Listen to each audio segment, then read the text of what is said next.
ప్రపంచంలో ఎవ్వరు కూడా అభివృద్ధి చెందిన దేశాలు టెక్నాలజీ చాలా స్ట్రాంగ్గా ఉన్న దేశాల్లో కూడా ఈవీఎంలు వాడడం లేదు.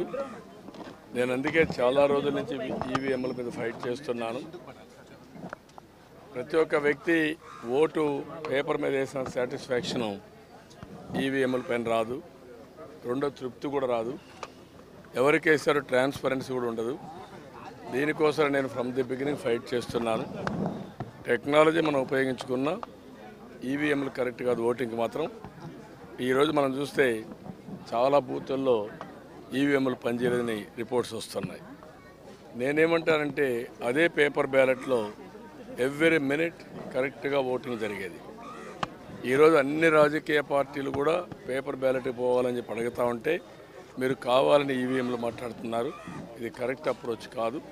అందుకనే ఈ టెక్నికల్ ప్రాబ్లమ్స్ కానీ మ్యానిపులేషన్ ప్రాబ్లమ్స్ కానీ ఇవన్నీ ఉన్నాయని ఫ్రమ్ ది బిగినింగ్ నేను చెప్తూనే ఉన్నా. మెషిన్ పనిచేయదు. పనిచేయకుండా ఎవరో ఒకరు వస్తారు, కలబెడతా ఉంటారు. దీనివల్ల ఏం జరుగుతుంది? అల్టిమేట్గా ఏదైతే మనం అనుకున్నటువంటి ఆబ్జెక్టివ్ నెరవేరకుండా మ్యానిపులేటర్స్కి అవకాశం ఇచ్చే పరిస్థితి వస్తుంది. దీనిపైన సుప్రీంకోర్టు కూడా వెళ్ళాను. ముందు ఎలక్షన్ కమిషన్ చెప్పాం. వాళ్ళు కావాలని 6 రోజులు పడుతున్నారు. ఇక్కడ చూస్తే స్లిప్ పైన పేరు ఉంటుంది, పేరు స్లిప్ పైన ఉంటుంది, ఆ సింబల్ ఉంటుంది. ఆ సింబల్ స్లిప్ పైన పేరు ఉన్నప్పుడు 6 రోజులు ఎందుకు పడుతుందండి?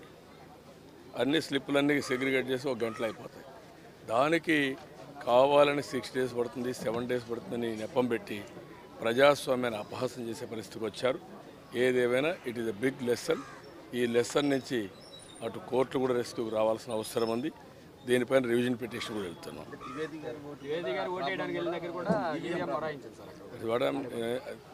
ఇంకా దీనికి ఏమంటాం? దీన్ని కూడా ఇప్పుడు కూడా వీళ్ళ కనువిప్పు కాకపోతే ఎప్పుడు కనువిప్పు అవుతుంది? ప్రజాస్వామ్యాన్ని అపహాసం చేస్తున్నారు, ప్రజాస్వామ్యంతో ఆడుకుంటున్నారు. They don't have right. సార్వత్రిక ఎన్నికల్లో ఆంధ్రప్రదేశ్లో ఫస్ట్ టైం ఓటింగ్